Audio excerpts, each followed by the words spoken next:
Because nobody's like you.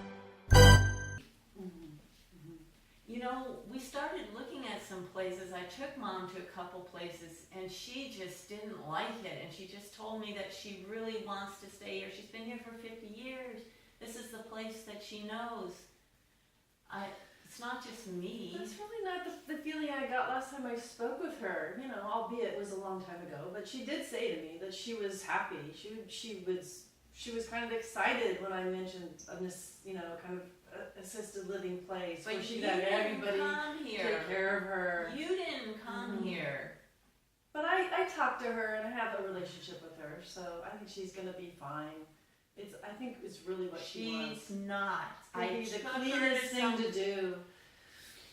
And She's not. We can sell If the you house. loved her, and you would not make her leave this place that she's lived all these years. It'll be nice and tidy, and I can just come and visit Nice her. and tidy. It'll be Nice really and tidy great. is not a home. Oh, you can't know that. It's not. I'm going to help you with your conflict here. What she's saying is true and you know it. Your mother does not want to go there. You can't brush it off anymore. It's true. She does not want to go there. It's going to break her heart. I mean, she might have even threatened suicide. If you take her away from her home, you don't know. She could even harm herself. Believe that that's true. It's going to help you with your conflict. And I'm worried too because anytime she gets upset about something, when her anniversary with Dad comes up, she quits eating for a while because she goes into depression. And I don't want to put her somewhere that's going to make her just miss everything. I'm afraid she won't even function. It's really interesting because the last time I actually was here visiting her when you were out of town, we had a conversation about this, and she seems super excited about it. So I'm wondering if, is there something going on? I mean, you've always been so kind of attached to this house, and it's like, do you not want to leave it, or I'm not sure about that. You know, because she seemed fine with it and the idea. And she even loved the idea of me actually helping to finance it, which I'm super happy to do, and it's no problem. Well, if you can help with the financing, why don't you help her stay here?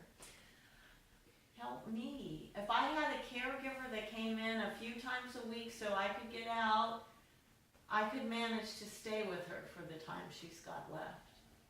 I mean, you're right, it's too hard for me. I mean, now I feel like I can't leave her at all alone. So are you sure this is really what you want to do with your life? I mean, take care of Mom the rest of her life? Just seems like a dead-end street. Like maybe you're not really doing what you want to do. How can you say that? I care for my family. I'm not a selfish person. I'm not going to go just off like you did just to leave Well, and leave us all behind. maybe you're being selfish by not really figuring out what it is you want to do with your life and being real about it. I mean, I can always go there's back lots of into people that the can take care of restaurant Mom. industry. No. And that's really Yeah. what you want to do. That's your passion. I like the direction this is taking, although I still would have liked you to have seen to accept that the mother wants to stay here. I still would like to see that, Okay. but I like the direction this is taking because you're taking it to a different place. You're going, what are you going to do with the rest of your life, Tara? And remind her of how talented she is, how capable she is. Go back to some things that you remember from her childhood and see if you can dig something out of her. What do you remember about her? Why can she be doing more and go with that? Should I have a direction where I'm going with the want?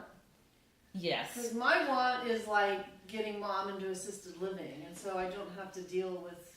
I think your want just changed, and you're seeing this sister who you're not real close to, but you do love, and you see her wasting your life away, and so your want just changed. Now your want is you want her to understand that she has other options. So let's try that direction and see how it goes. Okay.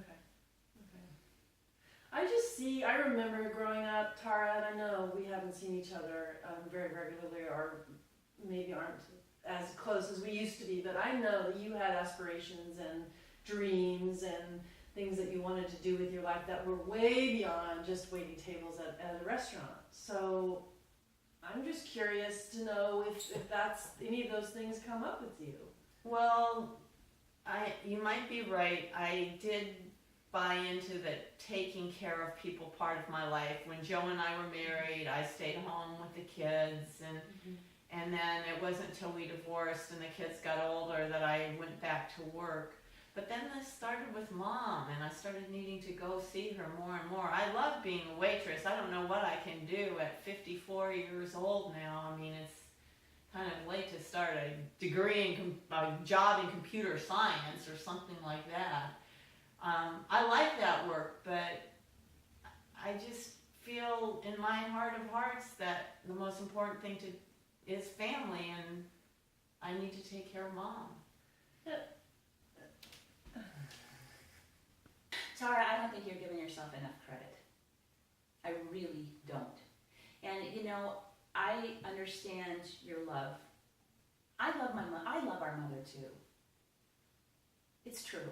I know it may not appear that way. It may appear that I've been selfish because I've been building this career, and that really has been a focus for me. But I don't want to see you waste the rest of your life away. I know you have more potential than you're giving yourself credit for. One of my best friends in Dallas just went back to school and got her master's degree at the age of 60 in vocational rehabilitation, because she's always wanted to work with people who are a little bit disabled but have something to contribute to society.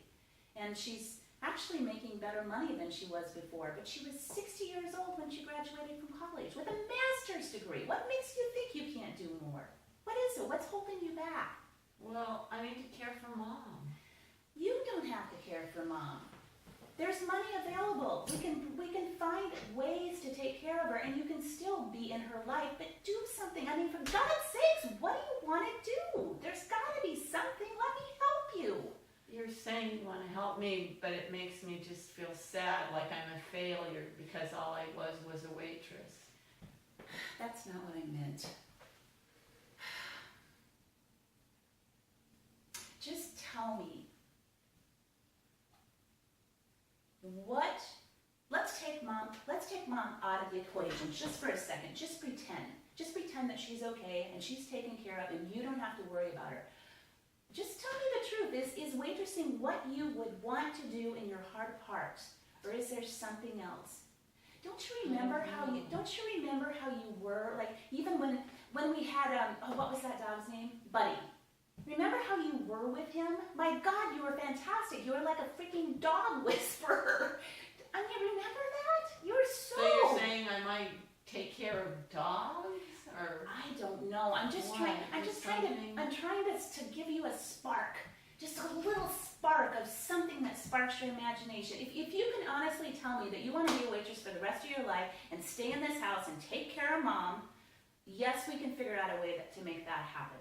But I don't think that's what you really want. And I'm going to interrupt myself and just say, just for interest of the scene, think of something that you used to do. Okay. Anything. Just give me something to work with here, and then we'll take this in a different direction. Okay. You know, the restaurant business, what I like the best of it is the food. So, I mean, if I had the perfect world, I would be selling my organic, locally made cupcakes. There you go. Yeah! I mean, I don't know why, that just made me feel so much better to hear you say that, because that's something that you can do and still have time to work a couple of days a week at the restaurant. Maybe, I don't know, but I had to write a business plan for my consulting business. I could help you. But what if I can't make money at it, and what about Mom? Well, you cross that bridge when you come to it. The thing is stepping out and grabbing something.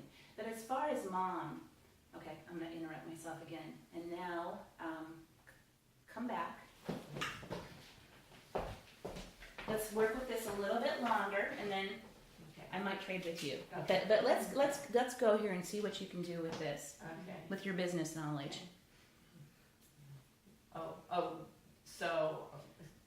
And you still have to decide what you're going to do about Mom too. So you still have that conflict in there.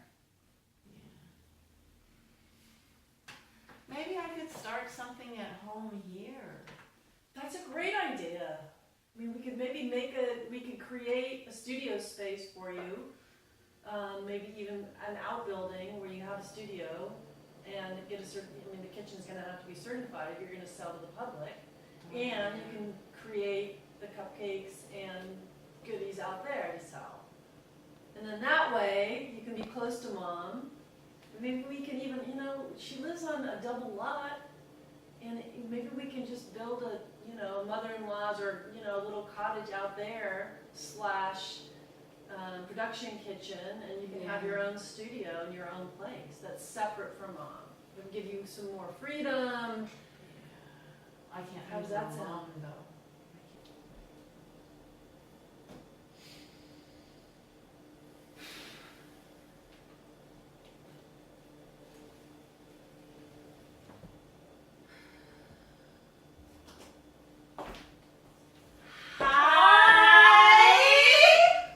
Oh, it's so good to see you. It's so good to see you too. My God, tell me about it. How was it? It was amazing. It was so amazing. Yeah, I loved being in Mozambique, and the culture is amazing. I'll have to show you all the pictures. I took some videos. Awesome. I cannot wait. Yeah, we did some really good work. So Did what some was really the good work. what was the reaction for the family after the house was built and they saw it for the first time? It was amazing. They were so grateful. And just the fact that they were able to participate in the process was so beautiful for everyone involved. Yeah. Yeah. And then Well, they moved in. You're Yeah. always just off doing all that Yeah, fantastic so stuff for great. people. I'm so proud of you. How have you been? I've my been gosh. okay, but I've been pretty good. But tell me about the food. I've never eaten that kind of cuisine. I mean, what did you eat when you were over there? A lot of beans, Yeah. stews, Yeah. kind of exotic meats Oh. that were in the stews, and lots of kind of earthy spices, and yeah, really good. Everything very homemade because, you know, Well, it's yeah. just for basics, but really good Yeah. and rich. So where are It you was planning really great. Where are you planning to go next? I don't know. I haven't talked to my manager, you know, the people that are organizing the next trip, but I'm really excited to go again because it's such great work. Yeah. Yeah. So how long do you think you'll be back this time? I'm probably gonna be here for 2 to 3 months. Yeah. And then you're gonna leave again? Yeah. Kind of depends on Ken, you know, we need to talk and see, you know, see how he's doing. He's being away and stuff, but I think it'll be fun. Yeah, he's out of Yeah. town this weekend, isn't he? Yeah, he's gone. Yeah, that's what I thought. Yeah, he'll be back soon. What's going on? You seem kind of preoccupied or something up? Yeah. What is it? Oh, Tracy. Ah. I don't even know.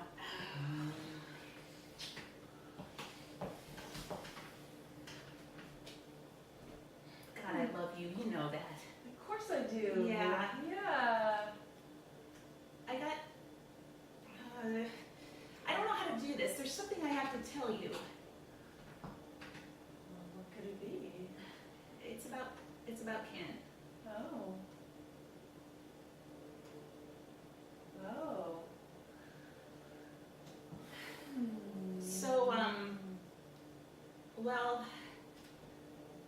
there's no easy way to say this, so I'm just going to come right out and say it because I don't know what else to do. We've kind of fallen in love while you were gone.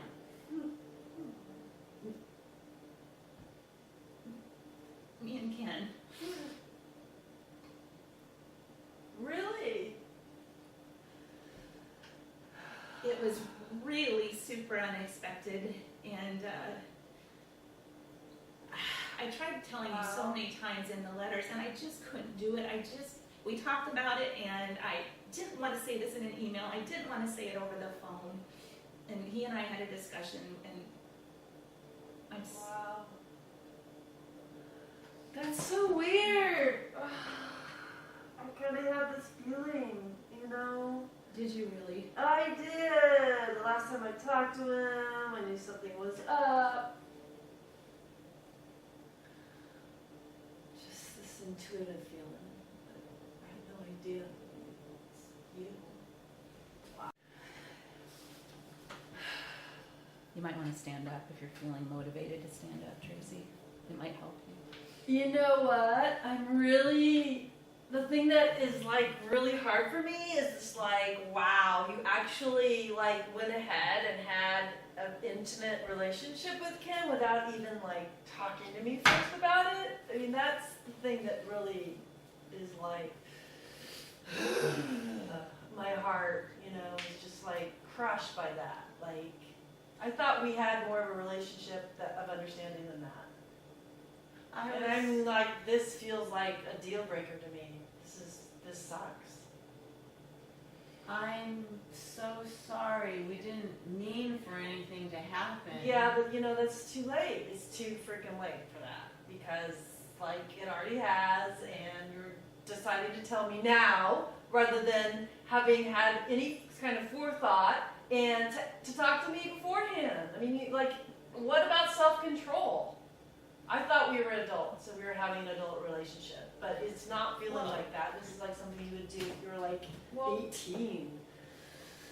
Yeah, I can see why it felt like that. Well, it just started out so innocently. We were just hanging around with each other. I don't really want to hear any of it because it's like really hard for me to, like, I don't want to even know. Like, I don't want to know anything about it, actually. I just don't know what to do or what to tell you. Tell her about how Ken was feeling about her being gone all the time. Oh, okay. Go that direction, Yeah. because she really Yeah. didn't know. He opened up to you about his Yeah. concerns about her being gone before he told her. So she might need to know this. Well, this is so crazy to me. I understand why you feel like that, but it's not my fault. I didn't start it. Ken did. Didn't you hear didn't he talk to you about how he felt about you being anything gone? to be about being gone. I mean, he mentioned it in passing, how it's difficult and he misses me, but Jesus, really? Like, have an affair? Like, because I'm gone? I mean, just like a conversation would have been nice. Well, but Like, I you feel weren't like listening. you're not considering me at all. I mean, you, him, that the whole thing sucks. Well, honestly, at first I thought it was better because we were more like BFFs, and we just figured when you came back that at least was happy, had some companionship. Well, I you know didn't what? have anybody. The ridiculous thing about this is that, if we would have had a conversation maybe before I left, and you would have disclosed to me you had feelings, like the two of you together, maybe we could have had a conversation. Because I'm not opposed to open relationships, but you know what? It's the sneaking behind the back and you assuming that I'm going to be totally fine with it. And just like, that's creepy to me. That just doesn't work. That's like out of integrity, and it doesn't work for me. But you left him. You left him behind. You weren't even listening to him. I thought I was being a good friend by being a friend to him while you were gone to help him. He never wanted to come with me. He's not an adventurous type. He just wants to stay home. So it's fine, but So maybe you guys aren't meant for each other. Maybe it makes more sense for us to be together. We're just more maybe, compatible. but that's a conversation he and I will have. It has nothing to do with you. Rationalizing. Well, I love you. We both love you, but you're just not right for each other. And this is really doing you good because we're getting you out of a relationship that wouldn't have really worked. Oh yeah, that would me off. Well, I was going to say, but would a best friend really say that to another best friend?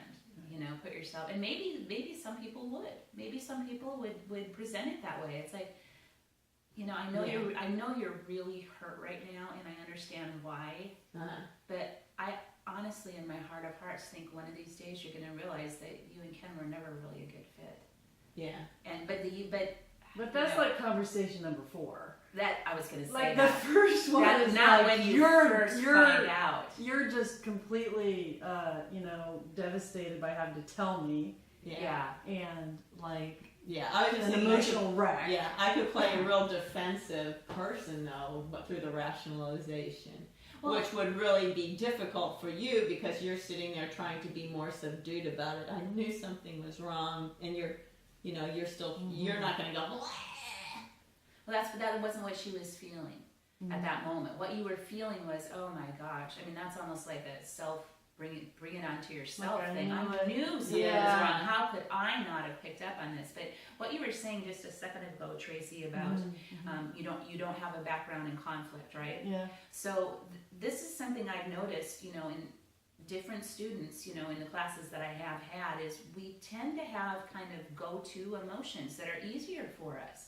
You might have noticed I got a little teary up here. Yeah. Tears are It's good, easy for you. easy for me. I'm not. I could probably literally start to. I cry at Hallmark movies. I cry at Hallmark commercials. So I mean, I cry at my soap opera on a regular basis. This is.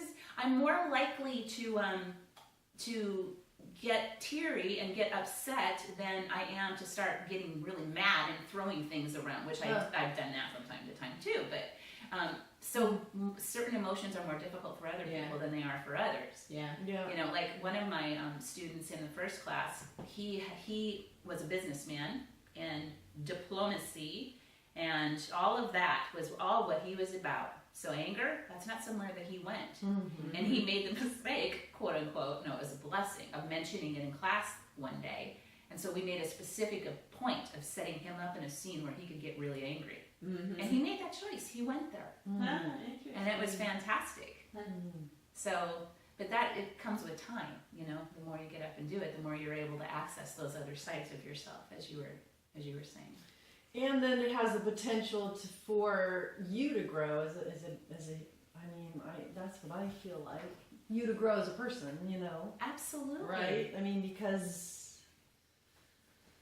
there's just different parts of you that you're cultivating. Yes. That can be helpful in the world too. Absolutely. When you're in real life dealing with people and And it's fun. being on the city council, right? Yeah. That's the point of this is part of the finding your authentic voice. This type of practice, this type of exercise. Yeah. Well, and we've talked in the series so far about how you don't want to squelch your emotions. You want to allow yourself to actually feel them so they don't fester in your body. And this is a really good rehearsal for that. Because you can just play around and put yourself in a situation where you're intentionally trying to create emotion. Yeah. Right. And your audience loves it. Uh-huh. I mean, when you're, this is the thing about having just this small of a class, is you haven't had the opportunity to sit back and watch your fellow students get up. But when you're sitting in the audience and your fellow students are up here and they've got that opportunity, they can get so mad and start throwing stuff and, because this situation would call for it, and you want them to go there so badly, but then they don't. They're like, oh, it's all right, I understand. You're like, no. You don't. And then when they do, you're just sitting back going, yes! And it's really, really fun. But then that's how you connect with your audience, is just allowing yourself to feel whatever comes up and then feeling it. Right. Yes. So anything else that you wanted to share about your experience up here? Makes me want to do an improv class or something like that. Take my class. I know. Take my class. Take an improv too, though. Yeah. Take them all. Try different teachers. Is your class more kind of methodical with the technical part of acting? I mean, It's to a certain less extent. improv. It's well, we do both. We do improvs one week, and then we do the scenes from the plays the next week. So it alternates. But so when you're doing the scenes, you're going to get more experience in blocking, which is physical movement on stage. Because you're working on the same scene all throughout. Which again, you're welcome to do one if you want, and I'll help you the time that we have left. But yeah, because your scenes from a play need to be consistent, because you're performing them in front of an audience night after night after night. So when you come out and you set the tray of fruit on the table, you're going to keep doing that same movement each time you do it. So you have to come together with the blocking, and then you're working with your partner who needs to know, if they say a sentence and you have to cut them off in the middle of their sentence, you've got to be there to cut them off. Right. You know? Right. You can't not say your Right. line when you're supposed Right. to say it, because then Right. they're going. And so I was trying to tell you. I was trying to tell you. Yeah. Yeah. So there's that aspect that is incorporated more into the scenes. This is how you do it. This is how you put a scene together. This is how you do a play. And then there's the improvs, which are just this. Okay. But you get to sit back and watch other people do them, and then watch me redirect them, and then see where they go from there. Yeah. So Yeah. yeah, it's fun. Because nobody's like you.